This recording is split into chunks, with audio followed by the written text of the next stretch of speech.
아쿠아블레이션 좋은데? 리즘이 좋은데? 좋아. 난 아쿠아블레이션 결정해서 가서 원장님 나는 따지도 묻지도 않고 아쿠아블레이션 해주세요 라고 얘기하는데 재수를 해야 될 수도 있는데 꼭 그렇게 하셔야 되겠습니까? 라고 여쭤보면 대부분 네. 다 뭐 수긍을 하시고 네네. 제 결정을 많이 따라주시는 편입니다.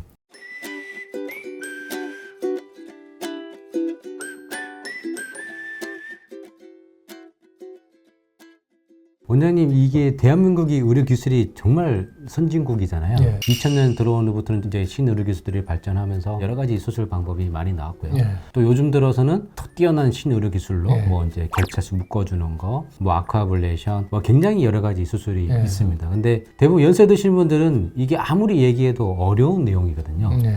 그 됐고 그러면 나한테 맞는 수술이 뭐냐? 이렇게 많은들이 얘기를 합니다. 전화 상담을 할 때. 또 원장님은 또 답을 딱 내릴 수 있잖아요. 예. 그래서 어떤 방법이 좀 좋을까요? 예전에는 이제 전립선이 크면은 뭐 증상 여부와는 상관이 없이 절제술로 결정을 했었는데요. 지금은 크기뿐만 아니고 모양이라든지 요도를 얼마나 침식했느냐, 이에 따라서 전립선이 크지 않지만 방광 기능이 얼마나 손상됐느냐, 그리고 나이랑 아니면 건강 상태가 어떠냐에 따라서 거기에 맞는 수술 방법이 굉장히 많이 발달해 있어서 매체라든지 아니면은 뭐 주변에 지인들이 어떤 수술을 받았다더라 그래서 그 수술이 좋다더라 이런 게 아니고 전문의 선생님들하고 상담을 해서 맞춰서 딱 맞게 수술하는 게 포인트라고 생각하시면 됩니다. 그러면은 원장님 말씀대로 전립선 크기는 이제 디폴트 값, 고정값이고 거기에 따라서 나이, 그다음에 전립선이 어떻게 생겼는지 이런 거를 여러 가지를 보고 선택지를 찾아가는 거네요. 그냥. 네, 그렇습니다. 이 전립선이 크지 않아도 밤톨 모양이라고 하는데 이 모양에서 어긋나는 튀어나온 모양이 있으면은 증상이 심해지는 경우가 있거든요. 그러면은 그런 거는 우리가 알고 있는 그런 잘라내는 시술보다는 묶어주는다든지 아니면은 뭐 다른 방법을 써주는 게 더 나은 경우도 있고요. 또 하나는 출혈이 억제되기 어려운 환자들이라든지 아니면 염증에 취약한 당뇨나 멸학 질환이 있는 환자들은 아쿠아블레이션 같은 경우는 출혈이 그렇게 많지 않기 때문에 일률적으로 잘라내는 TUR, 그러니까 우리가 경요도 전립선 절제술이라고 불리는 이런 것들보다는 더 나은 방법이 될 수 있습니다. 2000년 전에는 수술 전에 뭐 그런 설명을 안 했나 봐요. 아버지가 수술하고 야 아들아 이거 하게 되면 남자의 구실은 못한다 뭐 이런 식으로 얘기를 하다 보니 전립선 비대증 수술하게 되면 성기능 보존이 좀 힘들까요?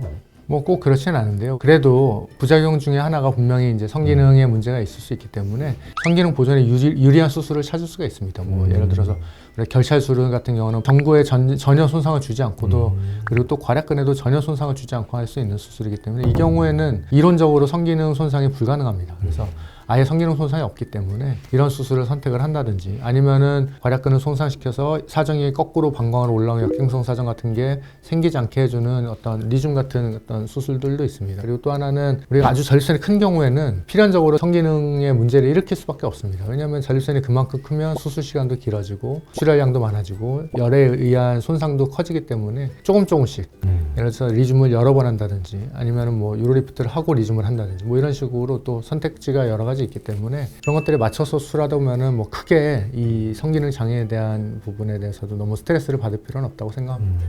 역시 이게 전 세계 의료는 어디까지 개발될지 참 궁금합니다. 계속 개발되니까. 또 하나 이제 우리 남성분들은 이제 거의 90%, 80% 이상이 먹고 살기 위해서 일을 합니다. 근데 일은 하고 소변은 불편하고 빨리 회복해서 이제 생활에 뛰어들어서 일을 해야 되는데 나는 수술을 하고 싶은데 일을 해야 되는데 어떡하지? 라는 분들이 굉장히 많거든요. 이런 분들에 대해서 어떤 수술을 조금 추천해 드릴 수 있을까요? 빠른 복귀가 필요하고 증상이 심하지 않거나 크기가 크지 않다 그러면은 당연히 이제 비절제 수술, 유로리프트나 프로게이터를 추천하는 경우가 많고 리줌 같은 경우도 마찬가지고, 그리고 나는 좀 더 근본적으로 크기를 줄이면서도 회복이 좀 빨랐으면 좋겠다 그러면 당연히 아쿠아블레이션처럼 출혈이 심하지 않은 수술을 권유드리고요. 그리고 나는 입원이라든지 치료 기간을 감수하겠다 그러면은 뭐 홀랩 같은 의료보험도 어느 정도 적용이 되고 도움만 주신다 그러면은 출혈도 감수하고 할 수 있는 그런 수술들도 있으니까요. 그런 것도 앞서 계속 말씀드린 것처럼 선생님들하고 자세히 상의해서 결정하면 되겠습니다. 또 하나 이제 이게 너무 정보가 많다 보니 아쿠아블레이션 좋은데? 리즘이 좋은데? 좋아. 난 아쿠아블레이션 결정해서 가서 원장님 나는 따지도 묻지도 않고 아쿠아블레이션 해주세요 라고 얘기하는데 이게 정말 그렇게 되는 건가요? 네? 저는 그래서 이제 평소에 그렇게 물어보시면은 재수를 해야 될 수도 있는데 꼭 그렇게 하셔야 되겠습니까? 라고 여쭤보면은 대부분 다 뭐 수긍을 하시고 제 결정을 많이 따라주시는 편입니다. 원장님 말씀대로 병원에 내원해서 여러 가지의 상태, 전립선 크기, 나이, 현재 약 복용량, 그 다음 질병 여러 가지를 다 따지고 정말 객관적으로 나한테 맞는 수술이 이거구나 하는 거를 들을 수가 있지. 그래서 요런 수술이 있구나, 요런 또는 수술이 있구나 하는 것만 충분히 알고 오시면 좋으실 것 같아요. 다음 시간은 더 유익한 정보로 찾아오도록 하겠습니다. 오늘 감사합니다. 네, 감사합니다.